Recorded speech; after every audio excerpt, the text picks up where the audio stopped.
Good morning, students. In history part, today we are going to see ancient cities of Tamilagam. We are going to see cities like Pumbuhar, Madurai, Kanchi. Hope you all know the historical values. The lesson starts with a historical conversation like teacher and student. Come, let's join the conversation. Wow, you look so pretty in your new dress, Tamilini. Ma'am, today is her birthday.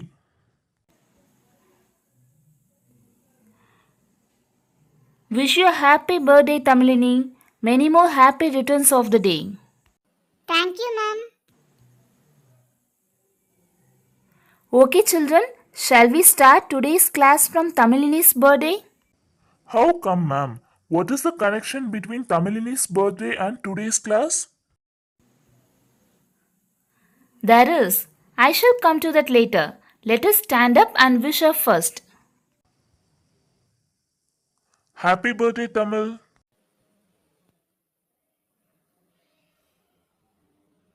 Thank you all. Tamil, is Chennai your hometown?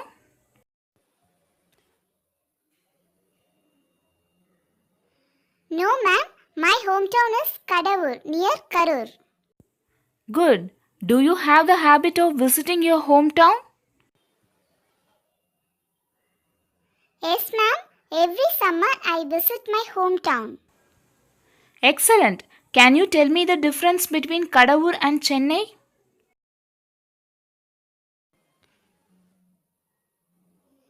Kadavur is village. Chennai is a city. Excellent. Can you tell what were the earliest planned cities of ancient India? Harappa and Mohenjo-daro, ma'am. Yes, very good children. Today we are going to study about the ancient towns of Tamilagam. There are Pumbuhar, Madurai, Kanchi. Shall we start? Okay, ma'am.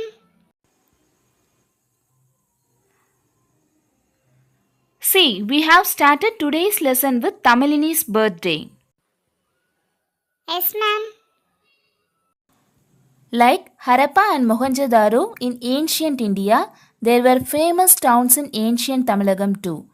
Madurai, Kanchi and Pumbuhar are prominent among them. Children, do you know what is meant by Mesopotamian civilization? Mesopotamian civilization is the earliest civilization in the world. It is 6500 years old. Students, now let's see about Pumbuhar. Pumbuhar is one of the oldest towns in ancient Tamilagam. This is a place where well-known characters of Silapadigaram, Kovalan and Kannagi lived. It was also a port town along the Bay of Bengal. Port is nothing but it is a harbour area where ships load and unload goods or passengers.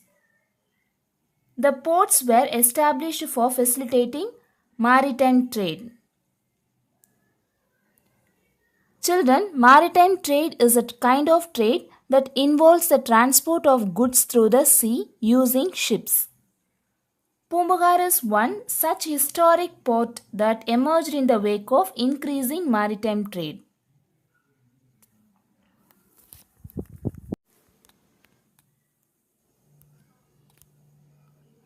It is a coastal town near the present-day Mayiladurai, and it is located where the river Kaveri drains into sea.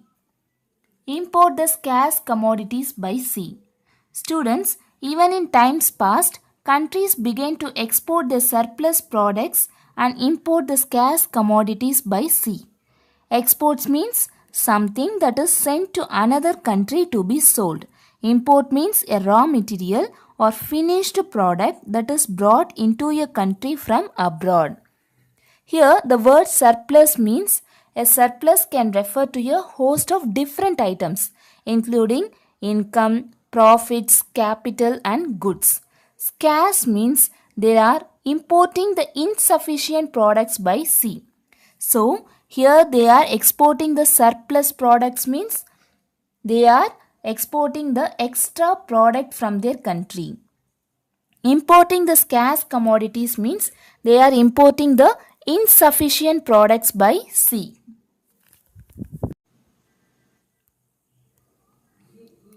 Pumbuhar Port. Pumbuhar was also known by names such as Puhar and Kaveri Pumbattinam. Students, note it carefully. Pumbuhar was also known by names such as Puhar and Kaveri Pumbattinam. Port town along the Bay of Bengal. As you already know that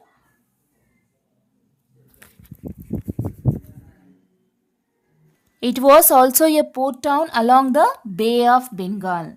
It served as a early Chola kingdom.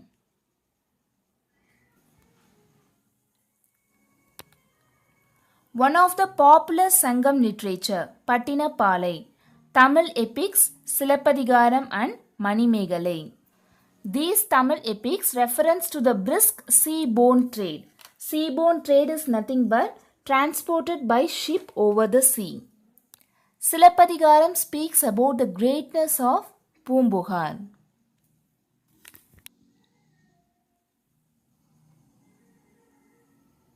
The lead female character of Silapadigaram is Kannagi. Her father is Manaigan. Sea traders are known by the name Manaigan. Students, note it carefully. Sea traders are known by the name Manaigan. The male character Kovalan's father is Masathuvan. Masathuvan means a big trader. From this, we can easily understood that in Pumbuhar, sea traders and big traders were lived. It was a place where big traders and sea traders had settled down. Numerous merchants from foreign countries such as Greece, Rome, landed at Pumbuhar. Due to busy and continuous trade, many of them stayed in Pumbuhar. There are evidence of foreigners' settlement in town. Children, how we know that foreigners were settled in Pumbuhar? Because Pumbuhar people speaking many languages by loading and unloading the goods from ships. And also the foreign traders began to interact with the local people. This enabled the natives to hear foreign languages for communications. Similarly, the foreigners also learnt Tamil to communicate with the natives. This contact facilitated not only exchange of goods but also languages and ideas, resulting in cultural blending. The traders of Pumbuhar were known for their honesty and integrity. They sold goods at legitimate prices, that is, correct price. Pattinapalai states that selling any commodity at a higher price was considered bad. The author of Pattinapalai is Kadiyalur Uritiranganar, belonged to 2nd century BC BCE. Goods exported. Pepper was procured through the land route. Gold that came from Vadamalai, and it was polished and exported to the overseas countries. Pumbuhar had been built differently from other towns. Each social group had a separate settlement. Streets were broad and straight, dotted with well-designed houses. There was also a dockyard. The roads and streets intersected at right angles with covered drains along the road. Houses were built on either side of the roads and streets. The drainage system of the Pumbuhar cities was the best known to the world in ancient times. We can learn about the life of the people of Puhar by reading Pattinapalai and Puhar Kandam of Silapadigaram.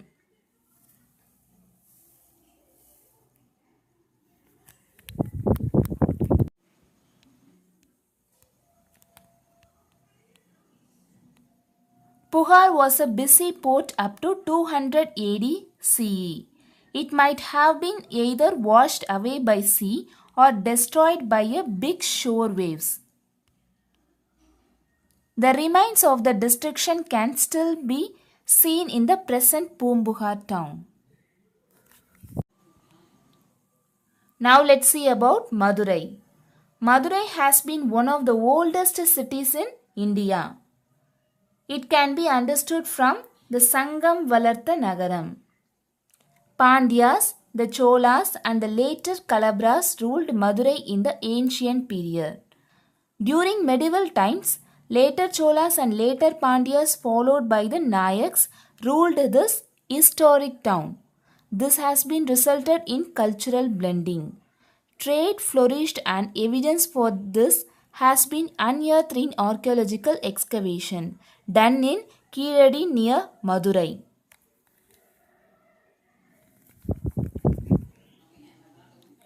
Madurai is proudly associated with Tamil Sangam.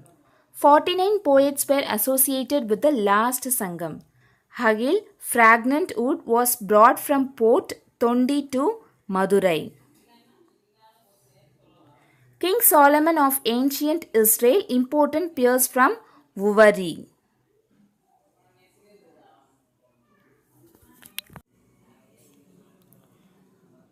The mint of Roman coins was present at Madurai.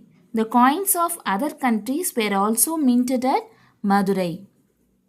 The fame of Madurai is attested by the account of the Greek historian, which is a proof for the glory of Madurai. Now let's see about Tunga Nagaram. Madurai had Nalangadi and Alangadi. Nalangadi means day market, Alangadi means evening market. Madurai is known as Tunga Nagaram, which means the city that never sleeps. Madurai was a safe place where women purchased things from Alangadi without any fear. Now let's see about Kanchi. A place of learning is called school. Several schools were established in the great numbers for the first time in Kanchipuram. Jains studied in Jainapalli and Buddhists studied in Viharas. The greatness of Kanchi as an educational center can be understood from the Chinese traveler Huan Sang, who studied at Nalanda University. Huan Sang studied at Nalanda University. Poet Kalidasa says, Kanchi is the best of the towns. Tamil poet Saint Tirunavakarasar praises Kanchi as Kalviyil Karayillada Kanchi. Huan Sang remarked that Kanchi can be counted as one among the 7 sacred places like Bodh Gaya and Sanchi. Kanchi is the oldest town in Tondai Nadu. Scholars like Dharmapalar, Jodhipalar, Sumadi and Bodhidharmar were born in Kanchi. Students, Kanchi is also known as a temple city. The famous temple of great architectural beauty, Kailasanatha temple. Students, who built Kailasanatha temple? Yes, by later Pallava king Rajasimha at Kanchi. During the Pallava period also, a large number of cave temples were built. The Buddhist monk spent the last part of her life at Kanchi, speaks highly of the town. Students, and you know what? Water management played an important role in the agrarian society of those times. Hundreds of lakes were created for storing water around the town of Kanchi. These lakes were well connected with canals. During the later period, Kanchi came to be known as a district of lakes. Students, note it carefully. Kanchi came to be known as a district of lakes. Water management skills of the ancient Tamils can be understood from the construction of Kallanai in the Chola country. Apart from Pumbugar, Madurai and Kanchi, there were other towns too in ancient Tamilagam. Korkai, Vanji, Tondi, Urayur, Musiri, Karuvur, Mamallapuram, Tanjai, Tagadur and Kayal are some of them. By conducting archaeological research, we get more information about these places. Students, with this we shall complete this lesson now. Students, listen carefully. Make a note of each and every important points in your social classwork note. Now let's recall the content what we learnt in this session. In ancient cities of Tamilagam, we learnt about the greatness of the towns of ancient Tamilagam, Pumbuhar, Madurai and Kanchi. Ancient kingdoms of Tamilagam. And also we learnt about craft, markets, manufactures, maritime trade, education and water management in ancient Tamilagam. First one is Pumbuhar. Yes, it was one of the oldest towns in ancient Tamilagam. The main characters of Silapadigaram, Kovalan and Kannagi lived. Ports were established for facilitating maritime trade. Maritime trade is nothing but what? Yes, it is a kind of trade that involves the transport of goods through sea using ships. Countries began to export their surplus products, import scarce commodities by sea. Scarce is nothing but what? They are import the insufficient products by sea. Surplus means they sold the extra products from other countries. Coastal town near present-day Mailadurai, located where river Kaveri drains into sea. And the second city is Madurai. It was one of the oldest cities in India. Pandyas, Cholas and later Kalabras ruled Madurai in ancient period. During medieval times, the later Cholas and later Pandyas followed by the Nayaks ruled this historic town and the trade were flourished in their country. Evidence for this unearthed in archaeological excavation done in Kiradi near Madurai. Kanchi was an educational center. Many great scholars were associated with it. Kanchi, known as a city of temples, was also known for water management. At last, now let's see the Tamil sayings represent the uniqueness of each ancient Tamil kingdom. First one, Cholanadu, Sorudaithu, which means rice in abundance. Pandyanadu, Muttudaithu, which means pearls in abundance. Cheranadu, Vedamudaithu, which means elephants in abundance. Tondainadu, Sandror Udaithu, which means scholars in abundance. Let's see today's activity. Make a note of each and every important points in your social classwork note. If you have any doubt, make a note of it. The doubts will be clarified on reopening day. First one, make an album about Kiradi excavations. Second one, make a booklet about the famous cities of Tamil Nadu. Do it in your activity note.